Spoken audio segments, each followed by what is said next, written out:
we could see that right there. As he got down into the corner, the car just went up in the center of the corner, and then it didn't allow him to get to the gas quite as quick. Did he drive it up there, or did the car actually go up there? He does like that high line. Yeah, he does like that, and you know, it could have been one of two things if it's a little bit snug in the center, but that could have also come from not being able to turn the wheel with that loose condition.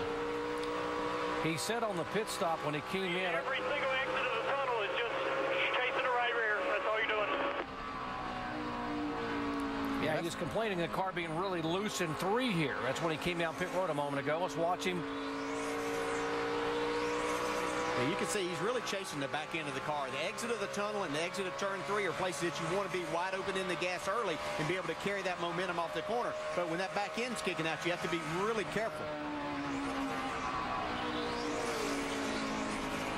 I believe Dale Jr.'s driving that car up to the top, trying to find grip. Juan Pablo Montoya, the 42 car, has gained 12 positions since the restart. Remember, he made a couple of unscheduled pit stops, and now the 42 car being shown to back up in 23rd position. Well, you can't do that at this racetrack without all 8 cylinders firing, so I'm sure they've got that fixed. He's headed the right way now. Yeah, they lost a lap in the pits, diagnosing and then fixing the problem, but he got the lucky dog back caution before, and now it seems to have a really good race car. Travis Quapple, by the way, the 28 car. We talked about the Hitachi Power Tool folks coming on board for 6 events, and they were excited about the fact that both the Yates cars could be really good here. This is obviously the team car to David Gilliland. I'm watching Kyle Busch drive that car hard down in the corner, and every time I've seen him go down hard in turn 1, I've seen this black smoke come out from behind the car, which is really black dust that comes out from under there when that splitter hits, and you got to wonder how long that thing is going to grind away and if they're going to actually do some damage to that splitter. Yeah, eventually it's going to wear through that if that's what's happening, right, Andy? Yeah, so far so good. It looks plenty thick. That's a great shot right there, guys. But if that thing it maintains that thickness, it'll be fine. But if it hits too hard, it'll start wearing it out. DJ, what do you feel for a driver when the splitter hits? I mean, do you feel it in the wheel? Does it jerk it at all? I mean, yeah, it's like you put the front end on jack stands almost. You just really lose the whole feel of the front end because it literally just picks the front end, the front tires up. That front splitter's not going anywhere, and so the car can't go any further, and you just don't have the grip of the front ends. We see Kyle really battling this car off of turn 3. It has been a tough day for the points leader thus far. Remember, he finished 43rd here back in June, hoping to turn it around here. And up there, almost into the concrete there, but he saved it. And of course, again, he had his hands full going way up across the racetrack. But somehow, Kyle Busch is hanging on in 11th spot.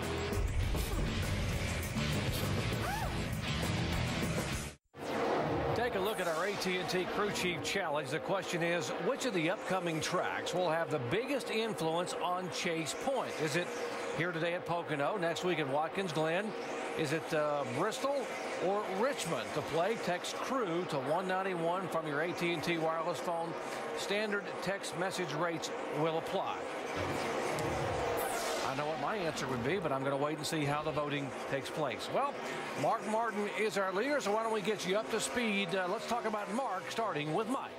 And, Doc, as you can imagine, Mark Martin real happy with his race car, saying it's just a touch free, but he's already diagnosing the problem and recommending solutions. He told his crew chief over the radio not too long ago he wants an air pressure adjustment in the left rear tire. Jamie? And Chad Canals just asked his driver, Jimmy Johnson, what is hurting you the most out there? And he said, I'm a little snug. I have a lot of wheel in it right now. My worst exit is the tunnel turn, and that's where he feels like he's really losing time on that 8 car who's dominating. Dave? David Gilliland reeling in that 48 car. He is just a little bit tight on the throttle right now. That vibration, no report since. Remember, they were one of the ones that took 4 tires last time. They're talking about a wedge adjustment on this next pit stop. Shannon? Well, Dave, Denny Hamlin started this run 11th. He's currently running 4th. He is struggling. He says the car is just loose all over the place. Expect them to come down on lap 54 to make some changes. Dave? Matt Kenseth has fallen back after restarting in the 2nd position. That car very loose and getting looser. They're talking about the right rear of that car, taking some air pressure out, or maybe even taking some spring weight off the right rear of that car to help it turn a little bit less. Mike? Dave, when the 24 team left here in June, they were extremely frustrated. Too tight in turns 2 and 3. They haven't had that problem today, but they've had others. Gordon just came over the radio recently and said they're struggling with drive off. Shannon? Well, someone else that's struggling is Dale Earnhardt Jr. in that number 88 car. He is loose, loose, loose. Told his crew chief, Tony Yeary Jr., the car wants to wreck. I'm doing everything to hold on, as you see him right there on the track. Get really loose. Jamie. And Carl Edwards started 15th, making his way up. He just passed his teammate Greg Biffle. He said he's getting tight on exit with the longer the run goes, and expect most of these guys to come in, like you said, around 54, 55. Behind him, Greg Biffle in the 16 car.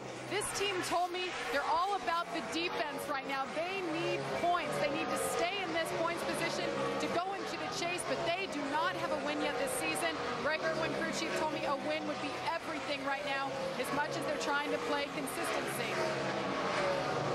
Behind him is Casey Kane in the 9. Dominated here from the pole last time just 7 weeks ago. He's in that same car.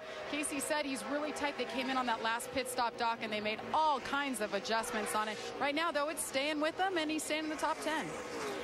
Staying right there with them, and remember, he was so strong in the second half of the race here in June. Here's the guy they're chasing, Mark Martin, trying to get win number 1 for the season and win number 1 for his career, remarkably, at Pocono. One of the 6 tracks he has never won on. Pit stops when we come back in just a moment. He was sliding on into his pit stall. Here come the other. Watch Kyle Busch trying to get this car stopped. 55 miles an hour, jams on the brakes. This morning when I talked to crew chief Kelly Barraclaw, they said he was not surprised about this qualifying run because Dave said if I hit my marks, I can put it up there. They qualified 3rd. They've kept it up there so far. Just that little wedge adjustment to help the race car. Jamie. And Jimmy Johnson in his pit box. Remember, they're going to take a tear off because he hit something rather large right in his line of sight. They're going to do right sides, come around to the left sides. For first time today, they're going to take 4 tires for Jimmy Johnson, guys. He was a little bit tight. He's down and away.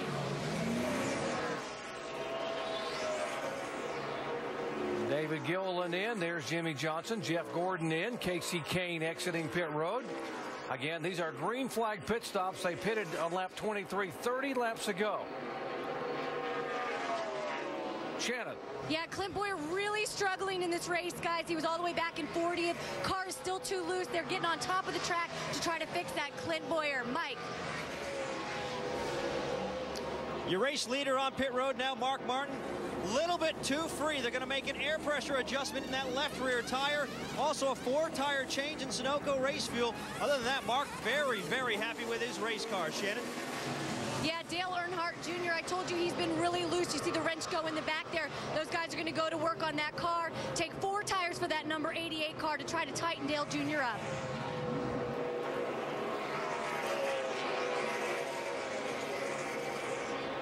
'11 car, Denny Hamlin coming out.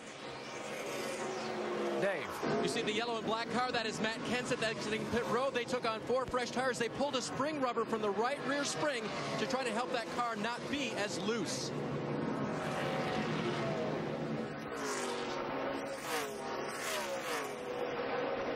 Routine green flag pit stops. Here's Carl Edwards coming down. He was being shown as the leader. He comes down for his scheduled stop, 55 miles an hour.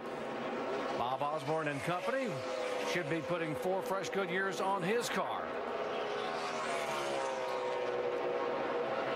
Jamie Little. And Carl Edwards nervous about this stop. Remember, a bad pit stop cost him the race here in June when one of the tire changers knocked the valve stem out. You see them go to work on that left side for Carl Edwards. 4 tires. He was tight off in all 3 corners.